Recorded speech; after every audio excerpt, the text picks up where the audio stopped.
시청자 여러분 안녕하십니까? 유튜브 업종 최후 변론입니다. 지난 4월 25일 반포 한강공원에서 실종됐다가 닷새 만에 숨진 채 발견된 고 손정민 씨 사망 사건에 대한 경찰 수사가 한 달째 이어지고 있습니다. 하지만 경찰은 당시 손 씨와 친구 A 씨의 행적을 재구성하는 데 수사가 머물고 있죠. 어제 김창룡 경찰청장이 이 사건을 직접 언급했습니다만 원칙론을 확인하는 데 그쳤습니다. 이러는 사이 사망 책임이 친구 A 씨에게 있다는 쪽과 섣부른 단정은 안 된다는 쪽이 여론으로 갈리고 있습니다. 오늘 최후 변론에서는 손 씨 사망 사건, 수사 진행 상황과 남아있는 의문점, 그리고 과열되고 있는 여론 현상에 대해서 자세히 짚어드리겠습니다. 신중권 박지희 변호사 나오셨습니다. 어서 오십시오. 안녕하세요. 예. 먼저 저희가 본론에 앞서서 준비한 게 있습니다. 사건 일지부터 우선 보시고 가겠습니다.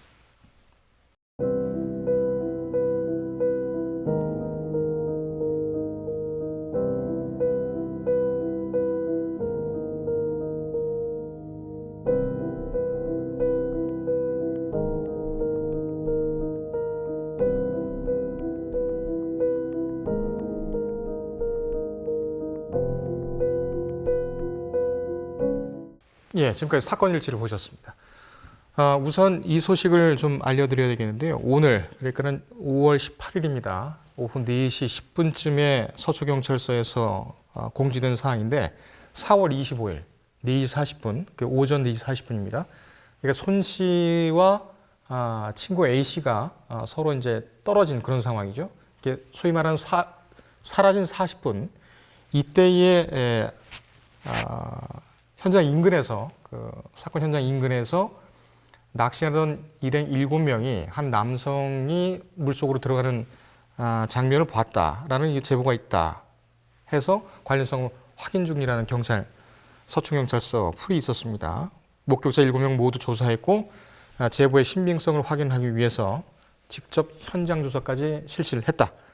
다만 입수자의 신원이 아직 확인되지 않고 있고 추가 목격자 확보 및 주변 CCTV 분석을 계속 진행하고 있다라는 서초경찰서 풀이 마침 왔습니다. 예, 마치 짠 듯이요. 그렇죠. 짠 것은 아닙니다. 지금 박 변호사님께 우선 질문을 드릴까요? 네. 손정민 씨 측에 이어서 친구 A 씨 측도 변호를 통해서 최근에 입장을 밝혔죠. 네. 뭐 늦었다 빨랐다 얘기가 많습니다만 이 개별적 입장에 대한 평가는 시청자들께 선입견을 줄 수가 있기 때문에 조금 지양을 하도록 하겠습니다. 하지만은 이 전반적으로 어떤 느낌이었는지는 좀 듣고 싶군요. 어떠셨습니까?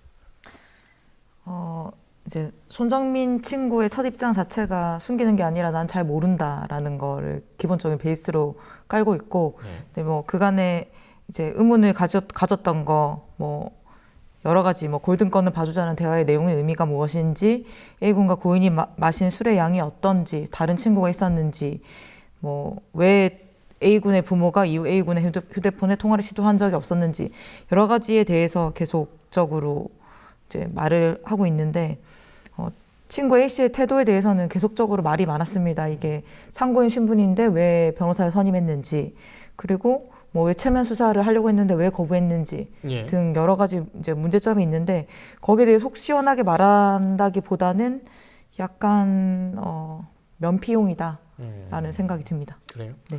신 변호사님께서는 어떻게 보셨습니까? 네, 저는 좀 다르게 봤는데요. 사실은 그 친구 A 씨 입장에서는 어떻게 얘기해도 비난받고 욕먹을 입장인 건 맞아요.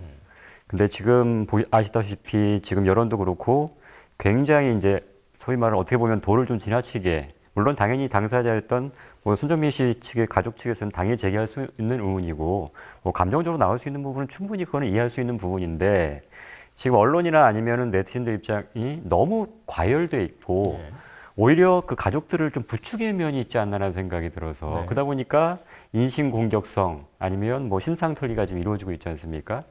거기에 대해 더 이상 이제 가만히 둬서는 안 되겠다라는 것에 대한 입장 표명이 아닐까라는 생각이 들어요. 그러니까 뭐 당연히 뭐 어떻게 보면 이제 와서 그런 얘기하냐, 뭐 가만히 있으면 또 더 욕먹을 것 같으니까 하는 거 아니냐라는 얘기도 있을 수 있겠지만 그동안 여러 가지 지금 그 A 씨 그러니까 친구 측 A 씨 측의 입장이 전달되긴 하긴 했지만 공식적으로 전달된 적은 없어요.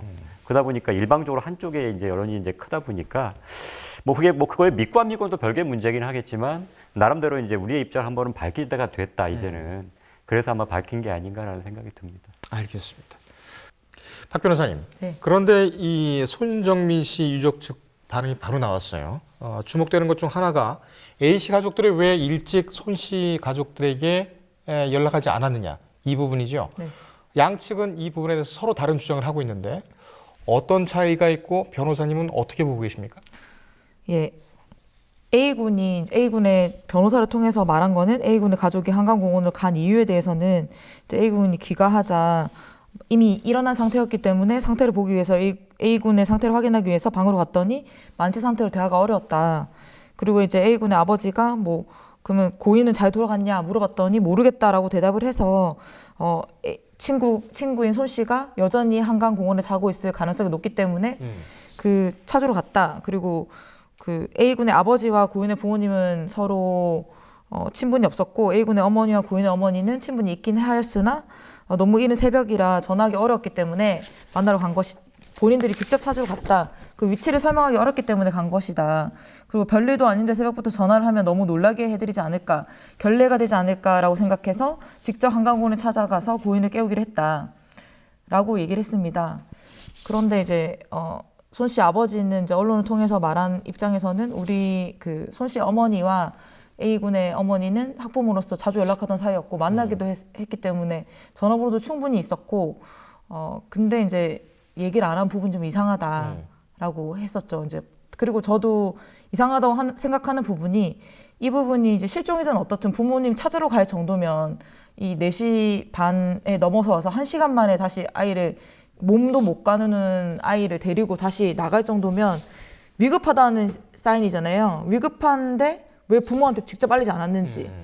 그리고 전화번호를 충분히 알고 있었는데 몰랐다면 또 이해가 갈 수 있겠지만 그리고 112나 119 이 정도를 통해서 왜 확인 안 했는지 이 부분이 저도 좀 이상하다고 생각하고 있습니다. 전화 못할 사이도 아니었고 전화 못할 상황도 아니었다. 네.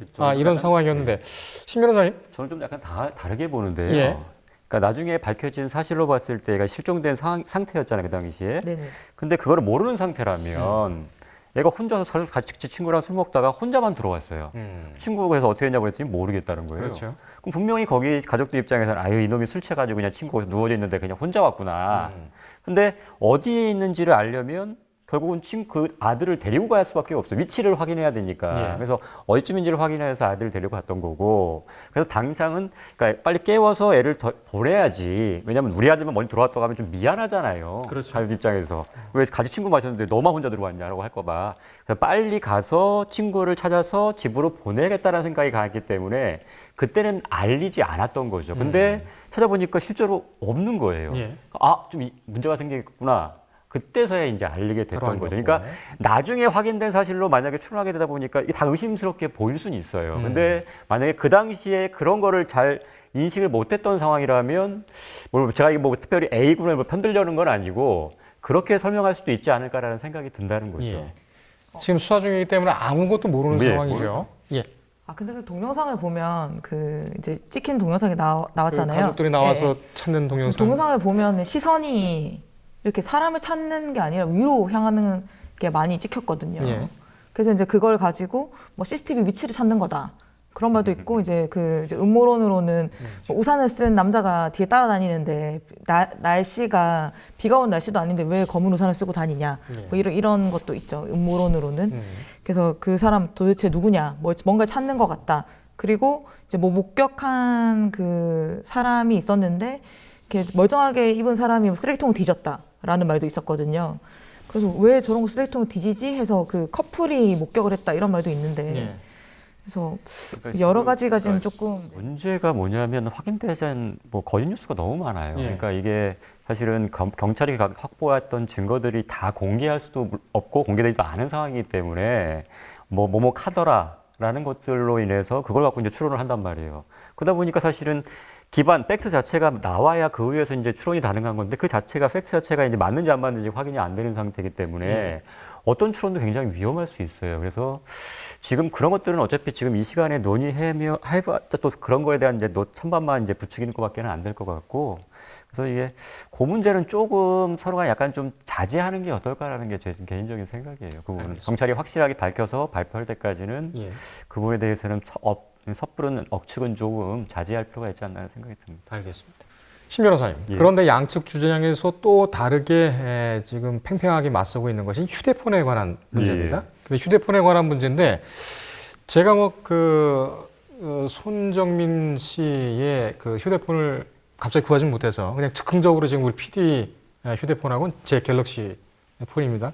이걸 주웠을 때 범죄 심리학자라든지 아니면 경찰분들 얘기를 들어보면 많이 취했다고 하더라도 심지어는 블랙아웃이 왔다고 하더라도 촉감은 살아있다고 하더라고요. 그래서 이 휴대폰이 바뀌었던 사실을 이 촉감으로 기억을 해보면 모를 수가 없다라는 그런 얘기들도 합니다. 예. 이 부분에 대해서는 어떻게 생각하세요? 이게 갤럭시고 이게 아이폰입니다. 물론 그럴 수도 있어요. 지금 그다음에 또 그 지금 알려진 그 사진들을 보면 뭐 쪼그려 앉아 있는 모습도 보여서 A 씨가 만취 상태가 아니다라는 얘기도 많이 있고, 뭐 전화도 멀쩡하게 전화도 했고 지금 여러 가지 봤을 때는 만취 상태가 아닌데 어떻게 바뀐 걸 모를 수가 있느냐라고 한단 말이에요. 근데 실제적으로 블랙아웃이라는 게 뭐 많이 들어보시면 아시겠지만 본인이 어떤 정상적으로 대화도 실제로는 질문에 답도 하고 행동도 멀쩡하게 걸어다니고, 그러니까 CCTV 상으로도 사실은 흔들림이 전혀 없는 경우가 있어요. 블랙아웃 상에서도. 그런데 그 다음날 해보면 자기가 무슨 일을 했는지 전혀 기억 못해요.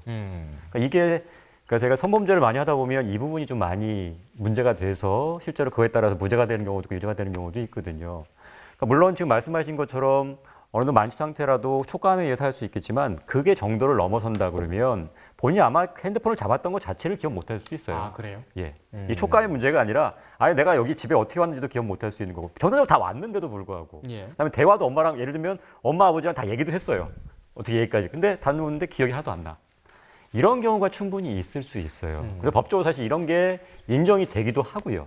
아, 그래요? 예. 그래서 실제로 블랙아웃에서 정상적으로 행위했지만 그 다음날 아무런 것도 기억하지 못하는 블랙아웃 현상이 실제로 있다. 그래서 인정을 하고 있단 말이에요. 귀신이 곡할 노릇이네요. 그러니까 본인도 굉장히 놀라요. 그다음 가끔씩 어떤 게 있냐면 음주운전도 마찬가지예요.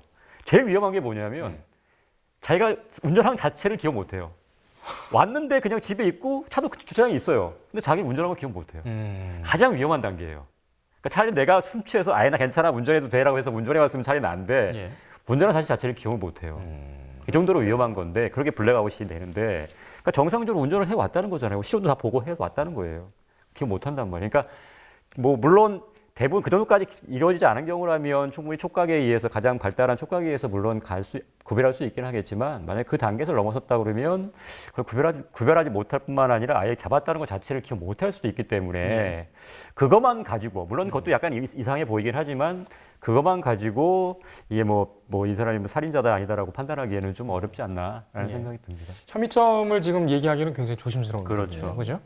그죠? 그렇지만 이 휴대전화 부분 같은 경우에는 A 씨 측, 친구 측에서 밝힌 부분 중에는 좀 제가 볼 때는 논리가 좀 안 맞는 부분이 약하다. 있어요. 이런 부분은 좀 지적을 해야 될 것 같습니다. 예. 박 변호사님, 네네. 경찰이 사건 당일에 잃어버린 40분 이 얘기를 지금 하고 있습니다. 그러니까 3시 38분, 4월 25일 3시 38분까지 둘이 같이 있었던 것이 다 목격이 됐고 37분에 친구 A 씨가 자기 폰으로 자기 어머니에게 전화를 했던 했었죠. 사실도 확인이 됐죠. 네. 그렇지만은 4시 20분에는 그 인을 지나던 목격자들이 A 씨가 지금 잔디 경사면에 누워 있어서 야 이러면 위험하겠다. 그래서 가서 깨웠다는 거 아니겠습니까? 그럼 한 40분 정도가 남는데 이 부분에 대해서는 지금 경찰이 계속 수사를 하고 있고 아까 말씀드린 저희가 속보를 전해드린 네. 그 부분도 있는데, 그렇지만 이것이 과연 신빙성이 있는 그런 목격자의 진술일 것이냐, 이 부분은 또 확인이 안 되는 상황입니다. 네. 그렇기 때문에 사건 현장에 또 CCTV도 없고 경찰은 어떤 식으로 해서 이 남아있는 40분, 잃어버린 40분에 대해서 수사를 하고 있을 것으로 지금 보십니까?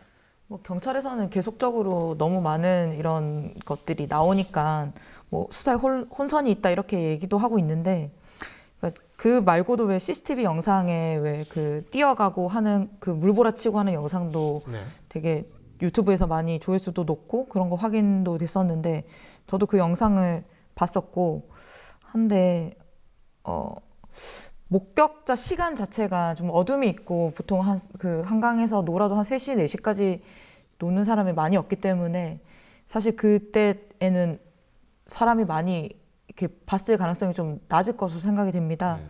근데 지금 뭐 아까 속보도 떴다시피 뭐 누군가 봤다라고 얘기하는데 그 7명이 그 낚시를 하고 있었다고 했으니까 뭐 봤으면 여러 명이 봤을 텐데 뭐 이제서야 이제 나온 것도 뭐 어떻게 될지는 이제 그게 목격자의 진술이 사실 정확한지 그 여부로도 좀 판단을 해봐야 되겠죠. 근데 목격자 진술하고 남아있는 그 경찰 그러니까 당시에 한강을 드나들었던 네. 차량들의 블랙박스 다 찾아본다고 이것만 가지고서 수사가 가능할까요? 힘들겠죠 아마 지금 이 상황이 그럼 약간은. 반대로 그걸 다 뒤졌는데 이거를 40분 규명을 못 할까요? 못할 수도 있죠. 그건 왜 그렇습니까? 전혀 못 볼 수도 있으니까. 그래요? 네. 그 부분이 안 나올 수도 있고 사실은 또 가까이 찍은 게 아니라면 확실히 식별이 안 될 수도 있고요. 예.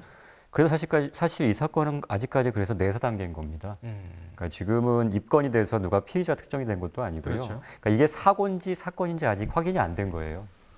그래서 이게 만약에 누군가에 의해서 타살이 됐다면 사건이 되는 거고 아니면 그냥 실족사 사고가 되는 거겠죠. 근데 지금 그거를 확인하기 위해서 지금 여러 조사를 하고 있는 건데 예. 아직까지 그게 명확하게 밝혀지지 않은 거죠. 그래서 지금까지 아직까지 입건을 못 하고 있는 겁니다. 형사건으로. 그렇기 때문에 이게 시간이 지금 거의 한 달 가까이 지났는데 이 정도라면 보통의 경우에는 뭐 피의자 특정이 되고 사건이라면 예. 피의자 특정이 되고 그 다음에 뭐 이제 뭐 거기에 따라서 보강 수사가 이루어져야 될 건데 지금 그 단계도 못 가고 있는 상태잖아요. 사고인지도 사실 지금 구별이 못 하고 있는 단계이기 때문에 시간이 지날수록 점점 더 어려워질 가능성이 높아요. 그러다 보니까 점점 더 이제 의혹만 점점 커지는 거죠. 예. 오히려 명확하게 밝혀지면 사실 의혹은 없어질 텐데 그걸 못 밝히고 있으니까 오히려 일부러 안 밝히고 있는 게 아니냐라는 의혹까지 그렇죠. 받을 수 있는 거죠. 그다음에 초창기에 또 특히나 이 뭐 친구 A 씨가 이제 집안이 이제 유력한 집안이고 고위층이다라고 얘기했기 때문에 약간 그런 것도 영향을 미친 것 같아요. 약간 우리나라 사람들이 약간 그런 게 있잖아요. 약간 고위층이 어떤 편법을 쓰고 피해가려고 한다. 그런 거에 대한 반감이 좀 있단 말이에요. 그러다 보니까 점점 더 어떤 해명을 하더라도 의혹을 점점 거기서 믿지 못하고 의혹은 점점 커져가는 거죠. 그래서 분명히 이것도 지금 사실 이례적으로 보면 어떻게 보면 굉장히 다른 사건에 비해서 뭐 수사 규모라든가 이런 거 봤을 때 굉장히 이례적인 거예요. 그러니까 뭐 확실하게 뭐 살인 사건이나 이렇게 밝히지 않은 상태에서 이렇게 많은 사람들이 동원돼서 이렇게 많이 수사하는 경우가 사실 근래에 찾아보기 힘든 경우란 말이에요. 예. 어떻게 보면 그만큼 사람들이 관심을 가졌기 때문에 그렇게 된 거라고 볼 수도 있지만 너무 또 이례적으로 너무 또 지나치게 또 관심을 갖다 보니까 오히려 또 역효과 나는 경우도 있지 않나. 그러니까 왜냐하면 자꾸 의혹이 부풀어지다 보니까 불필요한 데 어떻게 보면 수사가 낭비될 수도 있는 부분도 있는 거고요. 그러다 보니까 이렇게 된 게 아닌가라는 생각이 드는데 제가 봐도 시간이 갈수록 점점 더 미궁에 빠질 가능성이 높아서. 알겠습니다. 박 변호사님. 네. 가짜 뉴스도 여러 버전이 나왔죠. 지금 뭐 모두 가짜 뉴스로 이제 판명되고 있는 게 뭐 답니다. 그런데 이런 가짜 뉴스가 왜 나온다고 보십니까? 관심이 많이 쏠리고 그리고 손 씨의 아버지도 적극적으로 이제 대응을 했고 그리고 사실은 그렇잖아요. 내 아들이 친구랑 술을 먹으러 한강에 갔다가 돌아오지 않았다. 그리고 그 아이는 너무 외동아들이고 너무 사랑하는 아들이었다.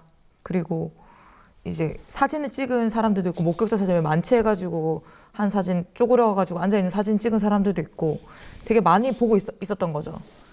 이제 우리나라는 뭐 스타벅스나 이런 데를 가도 그 짐을 놔두고 가잖아요. 다 보고 있거든요. 다른 사람들이 누가 오는지 확인을 하고 있기 때문에 이런 것들을 다 판단하기에 사람들도 많은 관심을 가지고 있고 네. 그렇기 때문에 여러 뉴스, 카더라 뉴스도 나오고 뭐 여러 가지 뭐 그 A 씨 어머니가 뭐 변호사라는 말도 있었는데 그것도 사실이 아닌 걸로 나왔고 이제 관심을 많이 가지고 있기 때문에 이렇게 가짜 뉴스가 나오고 있고 그만큼 경찰 수사가 제대로 진행되지 않고 있다라는 거를 이제 많은 사람들이 이런 걸 분석하고 CCTV도 분석하고 유튜브가 개인적인 이렇게 목소리를 낼 수 있는 언론 매체가 생기는 것처럼 이제 그래서 이런 가짜 뉴스가 횡행하고 있다고 생각이 듭니다. 그렇군요.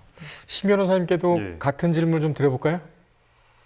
저는 그러니까 뭐 이게 사실은 이 사건 자체가 약간은 미스테리적인 요소가 많기 때문에 사람을 관심을 끌만한 요소도 굉장히 많아요. 그러니까 예. 우리 예전에 그 구미 3세 여아 사건에서 그 딸보다 그러니까 나중에 언니로 밝혀졌죠. 그보다는 김모 씨인가요? 김 씨보다는 석 씨의 관심이 더 쏠렸던 것처럼 네. 이 사건 여러 가지 뭐 미스테리한 부분, 왜 신발을 버렸냐, 핸드폰이 왜 없어졌냐, 뭐 이런 그다음에 처음에 사고 나서 그러니까 바로 이제 시신이 발견된 게 아니라 며칠 동안 이제 실종된 상태였지 않습니까? 그 과정에서 사람들의 관심을 충분히 끌만한 게 있었어요. 근데 이게 또 가짜뉴스가 또 횡행하는 이유는 또 돈벌이 수단으로 사용하는 경우가 굉장히 많더라고요. 유튜브를 보니까 아예 단정적으로 A 씨가 살해했다라고 해가지고 유튜브를 방송을 하는 분도 있더라고요.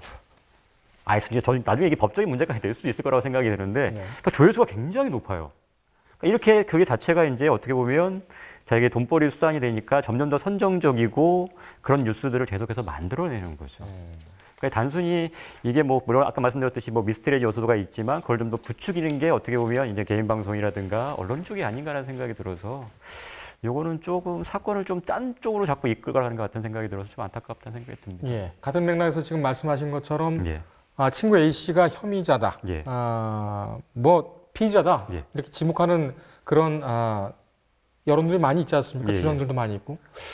이게 굉장히 위험할 텐데 이런 사람들 나중에 법적으로 문제 안 될까요? 예, 문제가 될 수 있습니다. 그러니까 저는 그 손 씨 아버지나 그 가족들이 이렇게 행동하는 거에 대해서는 충분히 공감할 수 있고 이해가 갑니다. 그러니까 애써 키운 자식이 허망하게, 그러니까 만약에 지금 뭐 나타나는 뭐 사망 원인처럼 뭐 실족사 쪽으로 만약에 결론이 난다고 하면 사실 그걸 받아들이기는 어려워요.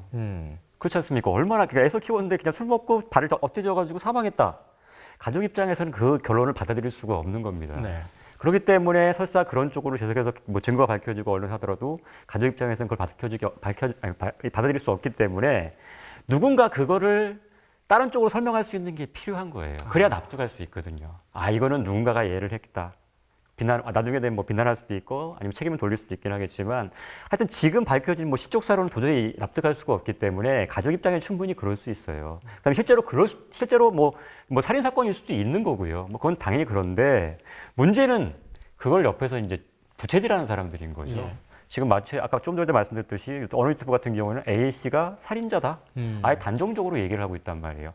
그 얘기 중에 가장 많이 들은 게 A 씨가 왜 처음부터 참고인인데 왜 변호사를 선임했냐. 그러니까 저는 뭐 다른 건 다 둘째치고 요거만 얘기하고 싶어요.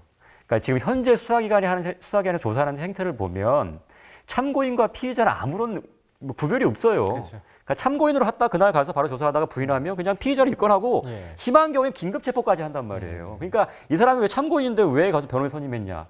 근데 그 당시에 이미 조사를 받을 당시에 이미 맨 마지막에 최후에 같이 있던 사람이었고 누가 봐도 이제 용의자로 몰릴 수 있는 상황이었단 말이에요. 그런 상황에서는 사실은 본인의 법적인 권리를 보장받기 위해서는 변호인의 조력을 받을 권리가 있어요. 근데 그것만 갖고 물론 그게 뭐 진짜로 그 남들이 의심하는 것처럼 정말로 죄를 지었기 때문일 수 있긴 하겠지만 어떻게 될지 모르기 때문에 법적인 조언을 받는 거는 그 자체만으로 비난할 수는 없다는 거죠. 예. 그래서 지금 뭐 그런 것들을 갖고서 이제 뭐 범인이기 때문에 그런 것이라고 하는 건 좀 섣부른 단정인 것 같고요. 우리가 지금 예전에도 많이 봤지만 억울하게 누명을 썼다가 그러니까 극단적인 선택을 해서 나중에 결과적으로는 이제 아무런 혐의가 없는 게 밝혀진 경우들이 꽤 있다고요. 지금 물론 손 씨가 그러니까 어떤 사망에 이른 결과에 대해서는 굉장히 애통하고 비통하고 그다음에 유감스러운 일이긴 하지만 그걸 통해서 또 다른 사람이 만약에 선의의 피해자가 발생한다 그러면 그건 또 누가 책임지겠냐는 거죠. 그냥 아니면 말고 이건 너무나 무책임이라는 거죠. 지금 같은 경우에는 특히나 언론이나 유튜브, 개인 방송도 마찬가지예요. 예전 같지 않아서 굉장히 영향력이 굉장히 많단 말이에요. 그러니까 그냥 단순히 자기가 돈을 벌기 위해서, 조회에 관심을 끌기 위해서 그렇게 아무렇게 막 확인되지 않은 사실들을 막 해서 누군가는 거기에 맞아서 죽을 수도 있는 건데 그런 것들에 대해서는 조금 책임감을 갖고 자기도 하나의 그러니까 방송인이다. 라는 생각을 갖고선 어떤 자기 본인이 방송하는 거에 대한 내용에 대해서 기본적인 팩트체크나 아니면은 책임감을 가지고 좀 할 필요가 있지 않나. 라는 생각이 들고 만약에 정말로 이게 A씨가 아니라는 게 밝혀진다 그러면 충분히 책임질 사람들은 책임져야 되지 않나 라는 생각이 좀 듭니다. 알겠습니다. 박 변호사님, 예. 지금 경찰 조사에 대해서 여론은 굉장히 불신을 하고 있죠. 사건일지 사고일지는 모르겠으나 이 건이 검찰로 넘어갈 가능성도 있을까요? 만약에 이제 밝혀지지 않고 뭐 실종사나 사건이 화가 되지 않는다면 이게 지금 현재 내사 중인 상태이기 때문에 내사 종결이 되면 여기서 그냥 경찰에서 끝이 납니다. 그래서 검찰에 갈 가능성은 거의 없다고 봐야 되겠죠. 네. 근데요, 내사면은 안에서 이렇게 은밀하게 해야 되는 게 내사 아닙니까? 원칙적으로 그렇죠. 그러니까 사실 내사 사건 중에 이렇게 공개적으로 하는 사건은 사실 거의 본 적이 없는 것 같아요. 그래서 경찰이 말을 아끼고 있다. 뭐 네. 피의사실 공표죄 이런 것처럼. 맞아요. 그래서 말을 아끼고 있다 이런 말도 있고. 그러니까 왜냐하면 지금 거의 다 지금 A 씨를 거의 지금 모든 사람들이 혐의자로 보고서 지금 하고 있단 말이에요. 내 사건에서 그렇게 하면 안 되거든요. 그러니까요. 그래서 지금 처음 봅니다. 그러니까 경찰 입장에서는 아무 얘기를 안 하면 경찰이 뭔가 숨기고 있다라고 오해를 받고 있단 말이에요, 지금. 그래서 지금 얘기를 하고 있는데 그렇다고 해서 지금 다 얘기한 것도 아니기 때문에 우리가 모르는 게 많은 게 있을 수 있어요. 근데 그거에 대해서 모르니까 괜히 또 억측과 이제 추측과 이런 것들이 남발되고 있어서 사실은 문제인 거죠. 지금까지 나눈 얘기를 종합해 볼 때에 왜 이렇게 과열되어 있는가 이 부분은 한 3가지 정도 그리고 또 도움 주신 교수님들도 계십니다. 첫 번째는 누구나 나와서 안전하게 바람을 쐬고 더위를 식히고 했던 그 한강 공원이 더 이상 안전지대가 아니었다라는 부분, 이 부분이 있고 귀하게 자란 우리 아들이 집 앞에 나갔다가 허망하게 숨져서 돌아왔는데 아무도 누가 얘기를 해주지 않는다. 이런 부분이 있는 거 하면 또 경찰 조사가 계속되는 과정에서도 일반인이 봐도 참 이건 이상해 라고 하는 부분이 있다는 그런 점 한 3가지 정도로 정리가 될 수가 있겠는데요. 이러다 보니까 시민들께서도 자기 일처럼 뭐랄까요. 본인 일처럼 느끼시는 그런 일이기 때문에 이렇게 과열되지 않나 이렇게 생각이 됩니다. 오늘 열띤 토론 감사드리고요. 여기까지 하겠습니다. 고맙습니다, 변호사님. 예, 감사합니다. 감사합니다. 매우 우려되고 있는 것은 양측의 주장이 엇갈리고 있는 상황에서 당사자가 아닌 제3자, 여론이 가짜뉴스를 퍼뜨리고 두 집안을 상처를 헤집어 놓는 일, 이 일이 아닌가 생각됩니다. 여론과 언론 모두 신중해야 되겠습니다. 여기까지 하겠습니다. 최후 변론이었습니다.